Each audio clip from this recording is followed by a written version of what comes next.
জেলা প্রশাসকের কার্যালয়ে ডিসি অফিসে আপনারা যারা পরীক্ষা দেবেন তাদের জন্য আজকের ভিডিওতে থাকছে নিয়োগ পরীক্ষার সাজেশন, প্রশ্ন প্যাটার্ন, বিগত সালের প্রশ্ন নিয়ে বিস্তারিত আলোচনা। আশা করি ভিডিওটি প্রথম থেকে শেষ অবধি দেখবেন এবং চ্যানেলটি অবশ্যই সাবস্ক্রাইব করে রাখবেন। আপনারা যারা ইউনিয়ন পরিষদে প্রশাসনিক কর্মকর্তা অথবা সচিব বা ইউনিয়ন পরিষদে অন্যান্য পদে যারা পরীক্ষা দেবেন তাদের পরীক্ষার প্রশ্ন প্যাটার্ন কেমন আসে সেই বিষয়ে আলোচনা করব। তার আগে এখানে একটা কথা বলে রাখি, স্বল্প সময়ে ভালো একটা প্রস্তুতি চাইলে ডিসি অফিস জব রিভিউ, আবারও বলছি, আপনারা অনেকেই হোয়াটসঅ্যাপে নক দিয়ে বলেন যে ইউনিয়ন পরিষদ সচিব লাগবে। আসলে পিডিএফটার নাম হলো ডিসি অফিস জব রিভিউ। এই পিডিএফ এর মূল্য 40 টাকা। যারা নিতে চান তারা এই নাম্বারে হোয়াটসঅ্যাপের মাধ্যমে যোগাযোগ করে পিডিএফটি সংগ্রহ করে নেবেন। এই পিডিএফে পিওয়ার্স কোশ্চেন ব্যাংক দেওয়া আছে ডিসি অফিসের বিভিন্ন পোস্টের, এখানে ইউনিয়ন পরিষদ সচিবেরও প্রশ্নগুলো দেওয়া আছে। আপনি পিডিএফটা ভালোভাবে কভার করলে প্রশ্ন প্যাটার্ন সম্পর্কে ভালো একটা আইডিয়া পাবেন। প্রায় 100 পেজের মতন আছে। আর যারা 100% প্রশ্ন কমন পেতে চান তাদের বলবো যে আপনারা বাংলা, ইংরেজি, গণিত, সাধারণ জ্ঞান এবং ডিসি অফিস পিভার্স কোশ্চেন ব্যাংক সবগুলা সংগ্রহ করে নেবেন। সবগুলা বইয়ের পিডিএফ এর মূল্য 100 টাকা। যারা নিতে চান তারা এই নাম্বারে হোয়াটসঅ্যাপের মাধ্যমে যোগাযোগ করে সবগুলা বইয়ের পিডিএফ সংগ্রহ করে নেবেন। এটা 100 টাকা। আর এই টপিকগুলো পড়বেন, কিন্তু আমরা যে বিষয় নিয়ে আলোচনা করতেছি সেটা আগে আলোচনা করি। আপনাদের প্রশ্ন প্যাটার্নটা এরকম আসবে। 1.5 ঘন্টা সময় দেওয়া হয় সাধারণত। 100 মার্কের পরীক্ষা হতে পারে, 90 মার্কের হতে পারে, 70 মার্কের হতে পারে। আপনাদের 90 মিনিট সময় দেওয়া হবে। এখন প্রশ্নটা কিন্তু রিটেন আসবে। এক কথায় দেখুন প্রশ্নটা কেমন আসবে। শব্দগুলো শুদ্ধ রূপে লিখুন, অর্থাৎ বানান শুদ্ধকরণ থেকে প্রশ্ন আসতে পারে। আসবেই যেমন না, কিন্তু প্রশ্ন প্যাটার্নটা ঠিক এই ক্যাটাগরিতে আসবে। আপনাদের যেভাবে দেখাচ্ছি, আপনাদের নিজস্ব বই থাকলে সেখান থেকে পড়তে পারেন অথবা আমাদের বইগুলো সংগ্রহ করে নিতে পারেন পিডিএফ গুলো। তাহলে বানান শুদ্ধিকরণ থেকে প্রশ্ন আসবে। ইতোমধ্যে, উপযুক্ত, অর্ধবর্তী, আবশ্যক, দারিদ্র, শ্রদ্ধাঞ্জলি। সন্ধি বিচ্ছেদ করুন, সন্ধি থেকে প্রশ্ন আসবে। সন্ধি দেওয়া থাকবে, আপনাদের এইভাবে সমাধান করে নিতে হবে।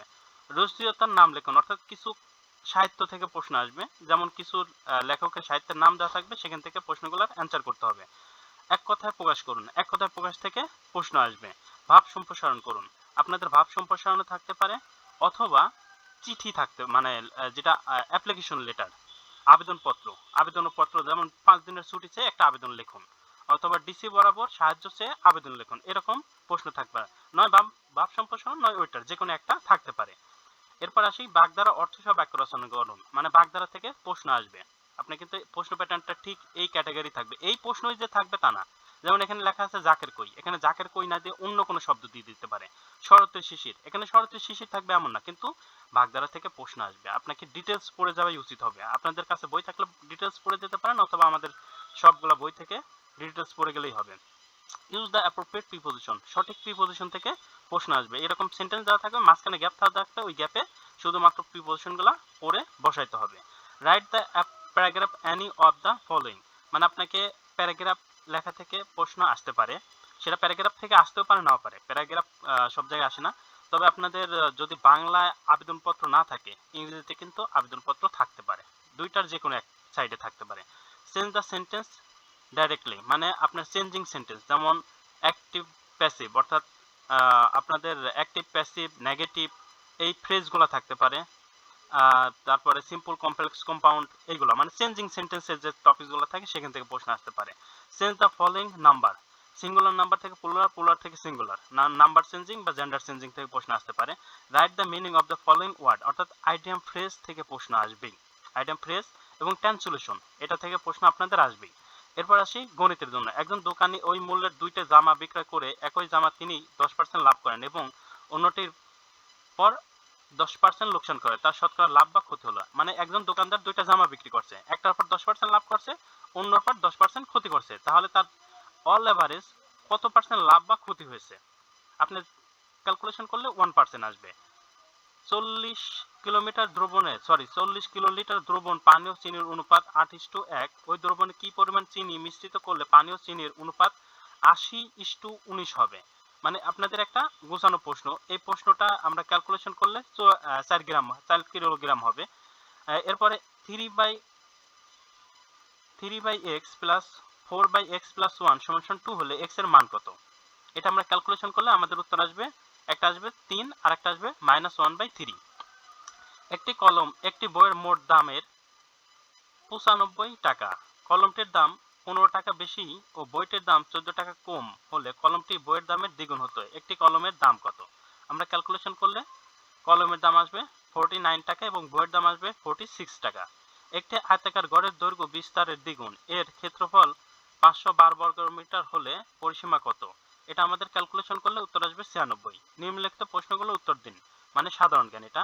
পৃথিবীর সর্বাধিক লোকের মাতৃভাষার নাম কি? মান্দারিন অর্থাৎ চাইনিজ। তারপরে ক্যালিগ্রাফি এর অর্থ কি? হস্তলিপি বা হস্তবিদ্যা, হস্তলিপি বিদ্যা। বিখ্যাত গার্নিয়াক চিত্রকর্ম শিল্পীকে? Pablo Picasso. কে প্রথম সংবাদপত্র রাষ্ট্রের চতুর্থ স্তম্ভ হিসেবে আখ্যায়িত করে? অ্যাডম বার্গ। মালয়েশিয়া কোন দেশের উপনিবেশ ছিলেন? ব্রিটেনের। এশিয়া মহাদেশের দেশের সংখ্যা কতটি? 44টি। বিশ্বব্যাংক কোন সালে প্রতিষ্ঠিত হয়? 1944 সালে। এই যে প্রশ্নটা আপনারা দেখলেন, আমি টোটাল প্রশ্ন সমাধান করব না, কারণ পিডিএফ এর মধ্যে দেওয়া থাকবে হয়তোবা। আপনার এই যে প্রশ্নটা সমাধান করলেন, প্রশ্ন প্যাটার্ন কিন্তু এই ক্যাটাগরিতে থাকবে। আপনারা এইভাবে মানে টপিকস ওয়াইজ যদি আপনাদের নিজস্ব কোনো বই থাকে সেখান থেকে পড়ে যেতে পারেন। আর যদি আপনাদের নিজস্ব কোনো বই না থাকে তাহলে অবশ্যই আমাদের এই পিডিএফ গুলো সংগ্রহ করবেন। কোন কোন টপিকস পড়বেন? বাংলার জন্য সন্ধি, সমাস, বিপরীত শব্দ, একতা প্রকাশ, বানান, বাগধারা, সমার্থক শব্দ, কারক, সাহিত্য, অনুচ্ছেদ, আবেদনপত্র।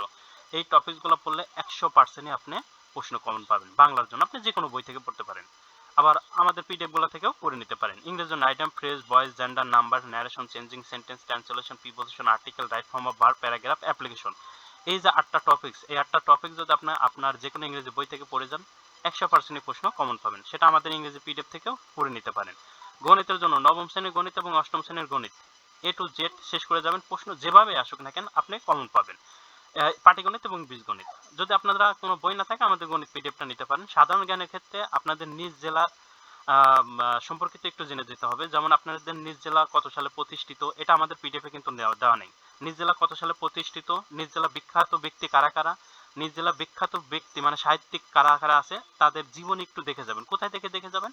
আপনারা গুগলে গিয়ে লিখবেন আপনাদের নিজ জেলা। ধরুন যে আপনি কক্সবাজার জেলার বাসিন্দা, আপনি গুগলে যা লিখবেন কক্সবাজার, লিখে উইকিপিডিয়া নামে প্রথম যে সাইটটা আসবে ওই সাইটে ঢুকে এ টু জেড পড়ে যাবেন। যাই প্রশ্ন আসুক না কেন ওই উইকিপিডিয়া ওয়েবসাইট থেকেই প্রশ্ন আপনাদের করা হবে। এখন আপনারা কোন কোন বই পড়বেন, এটা অনেকেরই প্রশ্ন যে কোন কোন বই পড়লে 100% প্রশ্ন কমন পাবো। আপনারা বাংলা, ইংরেজি, গণিত, সাধারণ জ্ঞান এই বইগুলো যে কোনো লাইব্রেরি থেকে আলাদা আলাদাভাবে সংগ্রহ করে নিতে পারেন, অথবা সবগুলো বইয়ের পিডিএফ আমাদের কাছ থেকে সংগ্রহ করে নিতে পারেন। সবগুলো বইয়ের পিডিএফ এর মূল্য 100 টাকা। যারা নিতে চান তারা এটা স্ক্রিনশট দিয়ে এই নাম্বার হোয়াটসঅ্যাপের মাধ্যমে যোগাযোগ করে পিডিএফ গুলো সংগ্রহ করে নেবেন। 100% প্রশ্ন কমন পাবেন। আর অবশ্যই চ্যানেলটি সাবস্ক্রাইব করে আমাদের পাশে থাকবেন। আজকের ভিডিও এখানে শেষ করছি। এরপরে যদি আপনাদের কোনো প্রশ্ন থাকে অবশ্যই কমেন্ট বক্সে কমেন্ট করে জানাবেন।